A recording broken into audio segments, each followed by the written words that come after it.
Well, we were hoping in this session to get the clear onto the tank. It doesn't look like that's going to happen because the weather is bad again. But we do have some other parts to work on while we're waiting for the weather to clear up. Now these are the parts to Steve's turbo bike, and I had emailed him several times asking him what he wanted to do with the finish on this. And if you look up close, you can see here's the issue. Not a big deal, but they put this pebbly kind of wrinkle. It looks almost like wrinkle finish gone bad. But here's the problem. There's spots we have to touch up, like right there. And there's spot, this piece has a repair. And Dale was here the other day. He helped me put this back together. But what'll happen if we try to recreate this finish, it's not going to look even, I don't think. I also wanted to know if he wanted to make the shiny black or flat black, because he's going to make it. We're going to use up Glenn's helmet paint on this, some of it. It won't be ultra critical because the flat black doesn't show mistakes, but there's plenty of mistakes here we have to deal with. And I've got to sand them out, grind them out, fill them. I don't want to use, if I don't have to use any Bondo, it would be wonderful because Bondo cracks. This is a very vulnerable part. It goes on the bottom of the motorcycle. It's cracked up here. We did all this carbon fiber work. There's all this repair in here. And I've got to get a piece of, I have the tin that has the glue on the back that they use to protect these parts. You can see this is, something's been rubbing, either a, I don't know, exhaust pipe, it looks like something. But anyway, we'll take care of that for him. And we'll try to get all these reinforcements as nice as possible. So that's just going to be, that's a salvage part. I don't know that you could buy these parts conveniently or inexpensively or at all. But with a little bit of sanding and Glenn's flat black paint, we hope we're going to have these back in service in the next couple of days. And if it ever stops raining, that'll even speed it up more. Now the first step on this, and this is the easier of the 2 parts or 3 parts to do, because there's no major damage. The damage is only on one edge that we basically had a carbon fiber up that, reinforce it, re-drill the hole. Now there was an issue here, and Dale caught it, that the edge of this was really like a razor blade. Well, if you have an edge that's like a razor blade, especially in plastic, more so in plastic than metal, what's going to happen? The paint cracks at the point and it starts to peel. Well, we really don't want that to happen. So the step 1 on any of these parts restoration is to radius off any edge where the paint might have a tendency to peel. That's step 1, and especially up here. This is the most vulnerable one, where the 2 parts join. If the paint starts peeling there, boy does that look ratty. So we'll get that. Now to sand, and I don't know how much work it's going to be to sand off this, I'll call it the pebble finish, because we're going to need to sand the pebble finish, and then I'm going to want to prime it. And again, this one is relatively easy. This one doesn't have any major damage. In fact, no, that's okay. I guess this is the side that wasn't damaged. So this is cleaned up now to the point we can use the block sander on it.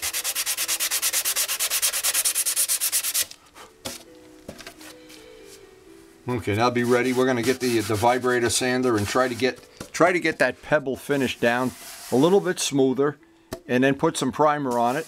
I'll let it sit overnight, and then sand the primer. Try to get a smooth surface as opposed to this, whatever you want to call that surface. So the first step is any big gouges, and there are several here, or any spots that don't line up, because of course once a part breaks it's not a perfect match. We just want to fill them, make them a little bit higher than the area around it, because then we can sand down into it. And that's going to be, actually there's one right here, I'm not sure if you're going to be able to see this, there's a gouge here. And we'll just let that dry, because what I want these to be higher than the material around it so I can sand it flat. And I don't want to use any Bondo on this at all. Okay, so what I have is that Porter cable thing. This is just to rough off some of the bad spots here. And there are plenty of bad spots.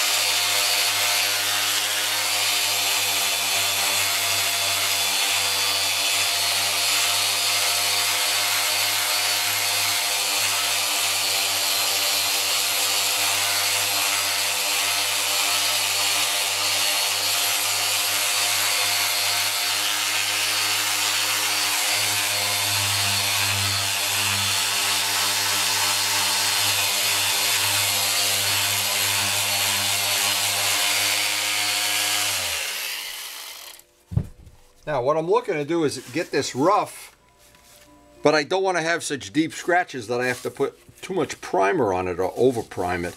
And it looks like we have just about the right mix of we're grinding it down, but we're not putting deep scratches in it. But again, there's a lot of body work to do on this, so this is going to require well, a little more later than.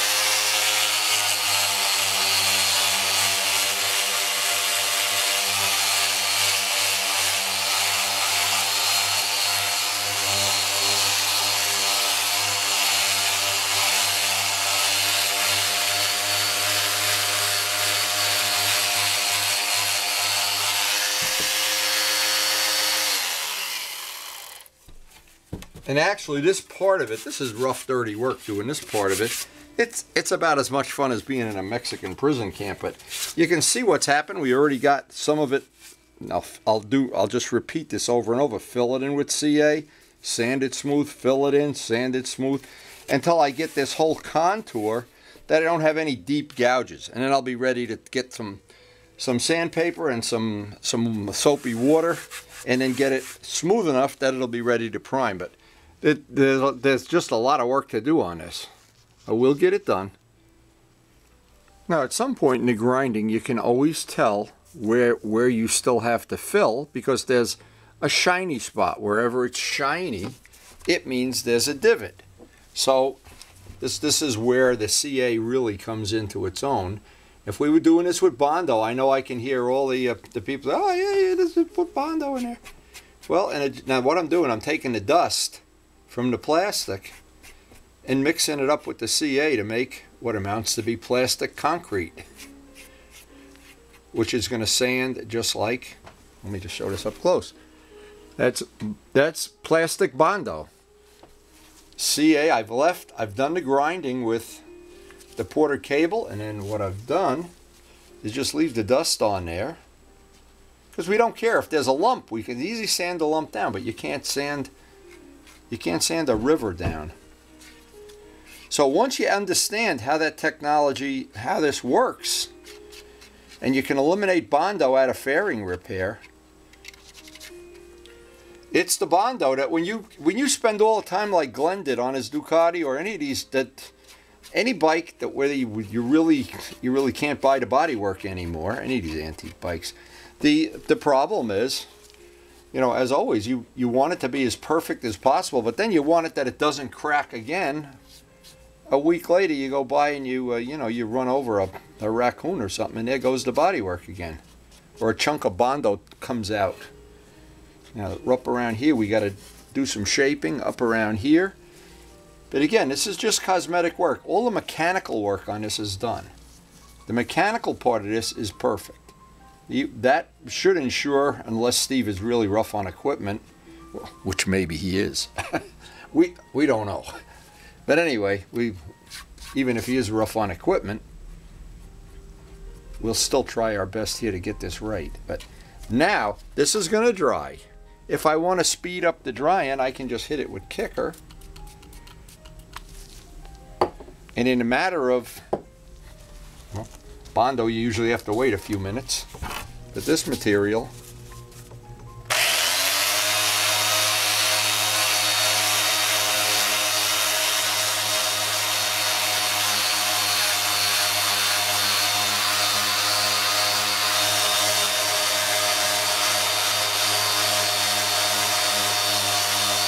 now of course we'll do the final shaping by hand.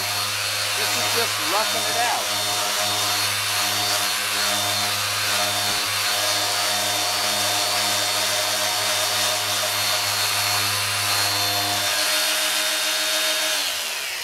This is just like roughing anything out. Any construction work project. We got plenty of nice dust now to deal with if we have to make some more cement. Now we're almost smooth. This one has to be done one more cycle, but we'll just repeat it. This one needs another cycle. Repeat it over and over until we have that as flat as we can. Then we have to put the final finish on by hand before we prime it. Next step is going to be some 220 paper, and the rest of this has to be sanded by hand.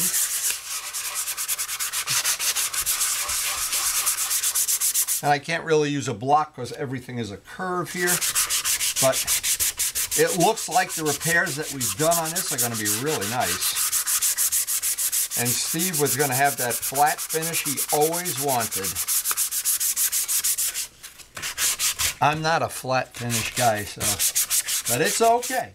Because if he changes his mind, we can always make it glossy. That's no problem. But right now, I want to get any sanding scratches I can out, as many as possible. And this is going to be, you know, another part of the old labor of love thing.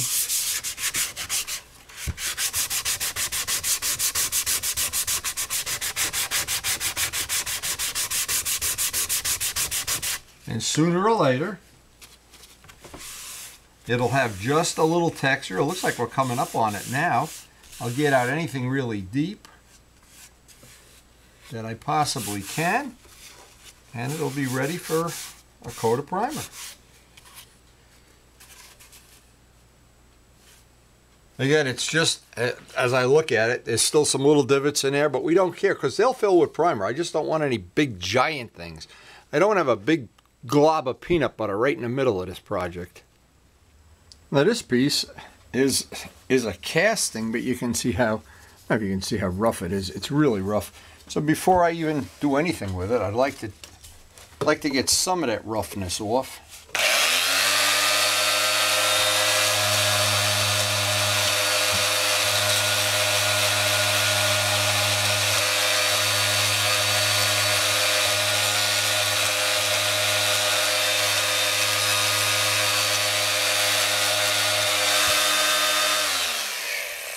I don't want to make it perfectly smooth. I just want to get that rough casting. I don't know what it is. Boy, that's really rough. It's rougher than I thought it was until I started with it. And then I'll dress this off by hand, and it'll be ready for some primer as soon as we can get some weather. Boy, oh boy, this is just getting crazy with this weather. Now here's where that ordinary paint stick that I always keep in the shop comes in real handy. What I did, I rolled up some of the sandpaper around it. And I've been working this part. Actually, this part has taken a lot longer than I thought it would take, because I know you're going to see this part. You're going to see the top. You're not going to see the bottom, so I'm not spending any time on the bottom. But where this will sit, you'll see this angle of it. So all those rough casting marks, I wanted to get out as many as I could. But the reality is the part really is a lot rougher than it appears to be when you start sanding it. So it'll probably require priming and sanding a couple of times just to make it look, well, as nice as I can make it anyway. But it's a cast aluminum part, so that's part of when you do this kind of work. If you want to make a casting look smooth, it's like I did with the RD wheels or with a lot of projects.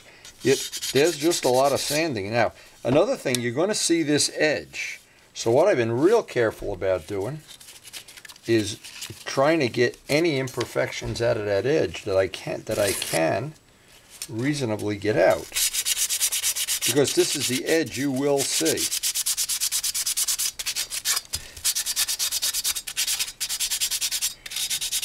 And a lot of times, if you know the parts that are going to be very visible, you could spend a little extra time on them.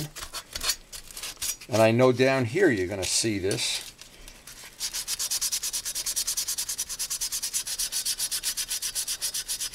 But again, if we have to sand this 2 or 3 times to get it to look nice, it really won't, it's really not a deal breaker, because on days like today, it's really not nice outside, and it is pleasant working in the shop today, so we'll try to get these parts as nice as we can for Steve. And I know Steve is very passionate about all his bikes, and hopefully this will be one of the nice little features of the bike that was pretty rough before, and it should be real nice right now. Now, miracle of miracles, we're in between the raindrops, but I checked the weather report, it's going to be raining an hour from now. So I wouldn't dare take Dale's parts out here and try to put clear on them, but it's certainly going to be okay to get some primer on this, I hope. I hope. This way, at least this coat can be drying, because I have a feeling it's going to need several coats.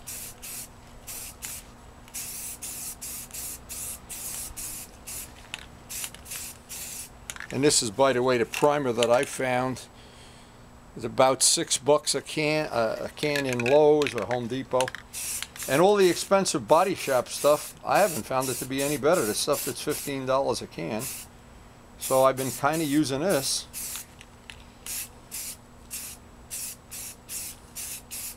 Now I wanted to get enough primer on here because I'm going to re-sand this, of course. This will need more. That is a rough casting, no doubt about it. Well, I was lucky enough to, in between the raindrops, to get one coat of prime on, basically on all the stuff. It's sitting under a heating vent right now. It's going to sit there overnight. So we waited out the better part of the day thinking we'd be able to sneak some paint on Dale's parts. But I don't want to risk that doesn't come out perfect, because that is a beautifully restored bike, and this is going to be the cherry on the sundae. So we're gonna wait for a better weather day for that. The primer, see, it wouldn't matter with the primer. You get a couple raindrops on it, they're going to sand out. We're going to put another coat or two on that. But today I was just really happy to get the amount done that I did today. And of course Dale's part is ready for the shiny black. These parts flat black and clear. But we're going to wait for anything further until we have a day that it's not any chance of rain. Anyway, hope you enjoyed the video, and thanks for watching.